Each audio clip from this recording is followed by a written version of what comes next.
Praise the lord. మన ప్రభును ప్రియ రక్షకుడైన యేసుక్రీస్తు నామమున మీకు అందరికీ వందనాలు, శుభాలు.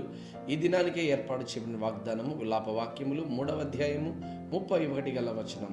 ప్రభువు సర్వకాలము విడనాడడు. ప్రిదోన్ బిడ్లారా, దేవుడు మనల్ని ఎప్పుడు కూడా విడిచిపెట్టేవాడు కాదండి.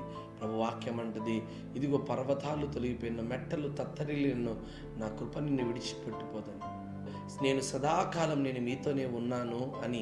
ప్రభు మనతో లేడని మనం అందరం చాలామంది కంగారు పడిపోతూ ఉంటారు. నా అనుకునేటువంటి బంధువులు, మన అనుకునేటువంటి మన వారందరూ కూడా ఏదో ఒక రోజు మనల్ని విడిచిపెట్టి వెళ్ళిపోయే వాళ్ళే. ఆలోచన చేయండి, నీ అనుకునేటువంటి వారు ఎంతమంది నమ్మకం పెట్టుకున్నావా, నమ్మకం కలిగిన వారు మధ్యలో వదిలిపెట్టి వెళ్ళిపోయేవారే. కానీ దేవాది దేవుడు మాత్రం నిన్ను విడిచిపెట్టేవాడు కాదండి. అందుకే నిన్ను విడువను, ఎడబాయను అని వాక్యం తెలియజేయబడతా ఉంది. తల్లికి పుట్టినటువంటి బిడ్డ ఆ తల్లినే మర్చిపోతుందేమో, కానీ నా ప్రభు మాత్రం నిన్ను విడిచిపెట్టేవాడు కాదమ్మా. ఆలోచన చేయండి.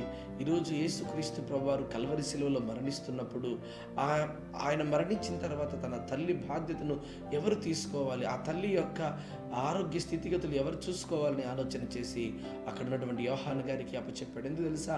నేను వెళ్ళిపోతే నా తల్లి పరిస్థితి ఏంటి అని ఆయనకు ముందుగానే తెలిసినవాడు గనుక. చూడండి, ప్రభు ఎలాంటి ప్రేమ కలిగిన వాడో, ప్రభు ఎలాంటి ప్రేమ కలిగిన వాడో మనం ఎరిగినటువంటి వారిగా ఉన్నాం. యేసుక్రీస్తు ప్రభువారు మనల్ని ఎప్పుడు కూడా విడిచిపెట్టేవాడు కాదు. ఆయన మనలో ఎవ్వరికి దూరముగా ఉండువాడు కాదు అని దేవుని వాక్యం తెలియజేస్తూ ఉంది. ప్రభు మనల్ని విడిచిపెట్టువాడు కాదండి. సర్వకాలము సదాకాలం మనతోనే ఉంటున్నాడు. అయితే ఆయన అంటున్నాడు, ఇదిగో నేను మేఘాల మీద మరలా రాబోతున్నాను, నేను వచ్చే వరకు మిమ్మల్ని మీరు సిద్ధపాటు కలిగి ఉండండి.